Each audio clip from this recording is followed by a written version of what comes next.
Vishnuvardhan sir. Hi. Hello sir, how are you? Fine fine. మీ hero గారికి పద్మభూషణ్ రావడం పట్ల మీ feeling? I'm very happy. For me what I feel, ఎందుకంటే ఇప్పుడు తను కొన్ని విషయాలు చేసేది వచ్చి బయట ఎక్కువ మందికి తెలియదు. ఎందుకంటే తను ప్రెస్ని ఎక్కువ కలవడు అనమాట. మీ అందరికి తెలుసు, ప్రెస్ని ఎక్కువ కలవడు, బయటికి ఎక్కడ పోడు. కానీ ఆ పర్సనాలిటీ వెనకాల ఉండే విషయాలు ఉన్నాయి కదా, తను చేసే విషయాలు, అది ఫిలాంథెరపీ అయినా పర్లేదు, ఒక ప్యాషన్ తన్ని ఫాలో చేసిన. ఇప్పుడు ఎవరు ఉన్నారు చూడండి, చెప్పండి. It is very few people, there are people actually, there are very few people who follow their passion beyond acting. ఇప్పుడు నాకు వచ్చి I love getting to the service or navy అంటే, but are we going to spend time on that? But that he spending it and he is bringing glory to your country.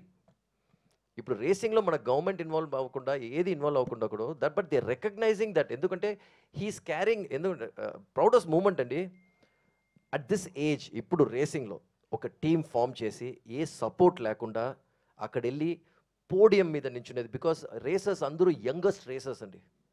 So he built his team and getting on to the podium on the GT is a very big deal అనమాట. అండ్ ఇప్పుడు నా team కదా అని లేకుండా, you can see the Indian flag on his helmet and you can see the Indian flag on his cars and you can see a race win చేసినప్పుడు when he carried the flag and ran, YouTube లో ఉంటుంది అన్ని. That was my proudest moment. So he deserves much more అనమాట, because I know he'll be doing a lot of many more things.